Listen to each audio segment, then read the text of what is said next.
عن علي رضي الله تعالى عنه قال قال رسول الله صلى الله عليه وسلم يوشك أن يأتي على الناس زمان لا يبقى من الإسلام إلا اسمه ولا يبقى من القرآن إلا رسمه مساجدهم عامرة وهي خراب من الهدى علماؤهم شر من تحت أديم السماء من عندهم تخرج الفتنة وفيهم تعود أو كما قال عليه الصلاة والسلام۔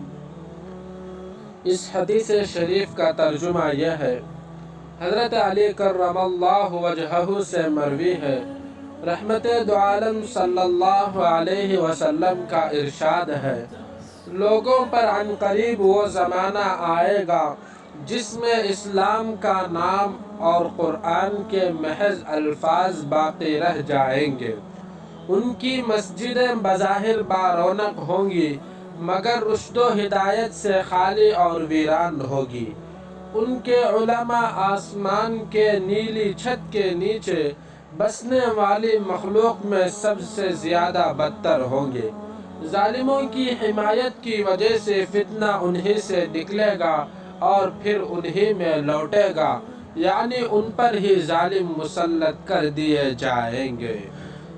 اس حدیث شریف میں آپ صلی اللہ علیہ وسلم نے قیامت کے قریب ہونے کی 4 علامتیں بیان فرمائی ہیں، جس کی میں وضاحت کرنا چاہتا ہوں، جو کہ آج کے اس زمانے میں مکمل طور پر پائی جا رہی ہیں۔ سب سے پہلے اس حدیث شریف سے یہ بات معلوم ہوتی ہے کہ رحمت دو عالم صلی اللہ علیہ وسلم کا قلب اطہر وحی الہی اور نور الہی کا محبت و مرکز تھا۔ آپ علیہ السلام نور الہی سے دیکھ کر حالات و کیفیات کے دھارے کو سمجھ لیا کرتے تھے۔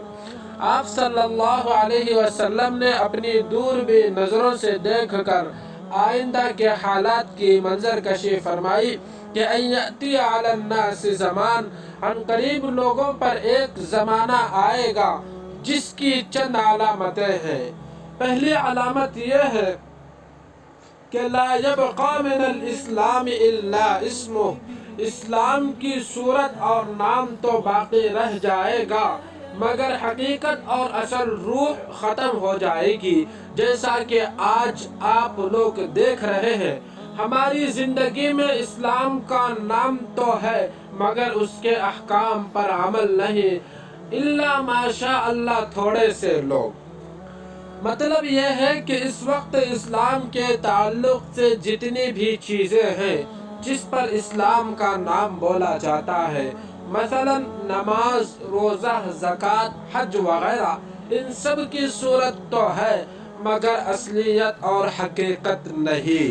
حالانکہ اسلام تو آج بھی اپنی تمام آب و تاب اور روحانی کیفیات کے ساتھ برقرار ہے، مگر افسوس کہ اسلام کے نام لیوا مسلمانوں کی زندگی احکام اسلامی سے دور ہونے لگی، جس کا ایک اثر یہ ہے کہ اب ساری عبادتیں یا تو رواجاً ادا کی جاتی ہیں یا پھر ریاءً، الا ماشاء اللہ تھوڑے سے لوگ اللہ کی رضامندی کے لیے اخلاص کے ساتھ کرتے ہیں۔ دوسری علامت یہ بتلائی کہ لا یبقى من القرآن الا رسم، قرآن کریم کے الفاظ، نقوش وہ حروف باقی رہ جائیں گے جسے لوگ تلاوت تو کریں گے مگر تلاوت سے جو عمل مقصود ہے وہ نہیں ہوگا۔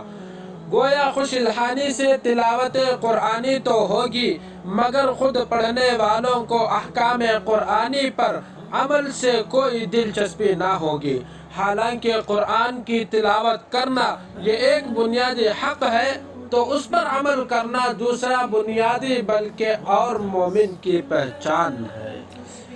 اللہ تعالی نے فرمایا الذین آتیناہم الکتاب، جن لوگوں کو ہم نے کتاب دی جبکہ وہ اس کی اس طرح تلاوت کرتے ہیں جیسے اس کی تلاوت کا حق ہے، تو وہی لوگ در حقیقت اس پر ایمان رکھتے ہیں۔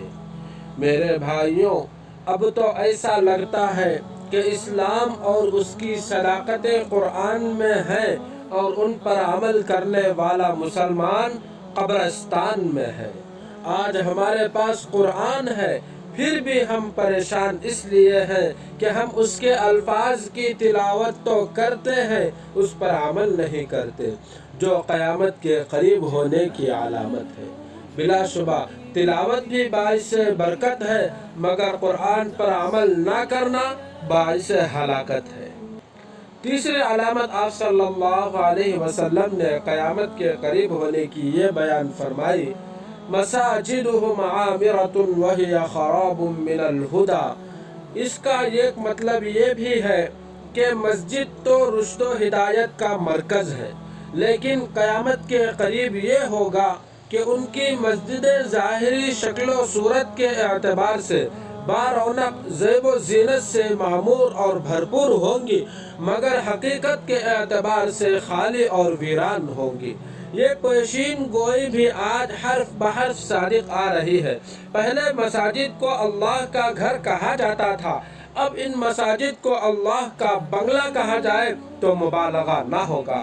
آج مساجد کو عالیشان بنانے، سجانے اور آراستہ کرنے کا اہتمام تو ہے، مگر ان کے مقاصد اور مقتضا پر عمل کرنے کی فکر نہیں ہوتی۔ نماز، تلاوت اور عبادت وغیرہ سے ان کو آباد کرنے کی فکر نہیں ہوتی، الا ماشاء اللہ۔ اور مسجدوں کے ویران ہونے کا دوسرا مطلب یہ ہے کہ مساجد صحیح فکر مند علماء و متولیان سے خالی ہو جائیں گی، جس کا اثر یہ ہوگا کہ جاہل متولیوں اور علماء سوء اس پر قابض ہو جائیں گے۔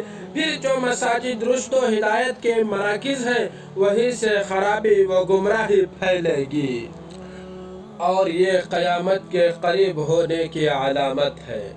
آج کے پرفتن دور میں اس کا نقشہ ہمارے سامنے ہے، تاہم آئندہ کل کے مقابلے میں آج کے موجودہ حالات و ماحول کو غنیمت ہی کہا جا سکتا ہے۔ اور چوتھی علامت آپ صلی اللہ علیہ وسلم نے قیامت کے قریب ہونے کی یہ بیان فرمائی، علماؤہم شر من تحت ادیم السماء۔ وہ علماء جو ذیشان ہونے کے سبب خالق و مخلوق میں عزیز ہوتے ہیں، مگر اس زمانے میں سب سے زیادہ رذیل وہی لوگ ہوں گے۔ وجہ یہ ہے کہ ان سے تو اتحاد اور اتفاق اور محبت کا سبق دنیا نے سیکھا ہے، مگر اس زمانے میں علماء سوء ہی اختلاف، نفرت اور فتنہ فساد کا سبب بنیں گے، اور پھر فتنے انہی میں لوٹیں گے۔ علماء محدثین نے اس جملے کے مختلف مطالب بیان فرمائے ہیں۔ ایک مطلب یہ ہے کہ ظالم حکمرانوں کی حمایت کے سبب فتنہ انہی سے وجود میں آئے گا، اور پھر جب تک یہ خود فتنہ ختم نہ کرے باقی رہے گا۔ دوسرا مطلب یہ بھی ہے کہ فتنے کے بانی مبانی چونکہ علماء سوء ہوں گے، اس لیے ان کا وبال بھی انہی کو ہوگا، یعنی پھر ان پر خود انہی ظالم حکمرانوں کو مسلط کر دیا جائے گا۔ تو میرے بھائیوں، جو آپ صلی اللہ علیہ وسلم نے آج سے 1400 سال پہلے ہی 4 علامتیں قیامت کے قریب ہونے کی جو بتلائی ہیں، آج حرف بحرف صادق آ رہی ہیں۔ نمبر 1، لا يبقى من الاسلام الا اسمه۔ اسلام کی صورت اور نام تو باقی رہ جائے گا، مگر حقیقت اور روح ختم ہو جائے گی۔ نمبر 2، لا يبقى من القرآن الا رسمه۔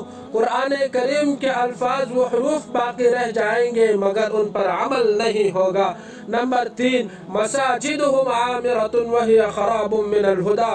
مسجد رشد و ہدایت کا مرکز ہے، لیکن قیامت کے قریب یہ ہوگا کہ ان کی مسجدیں ظاہری شکل و صورت کے اعتبار سے بارونق زیب و زینت سے معمور اور بھرپور ہوں گی، مگر حقیقت کے اعتبار سے ہدایت سے خالی ہوں گی۔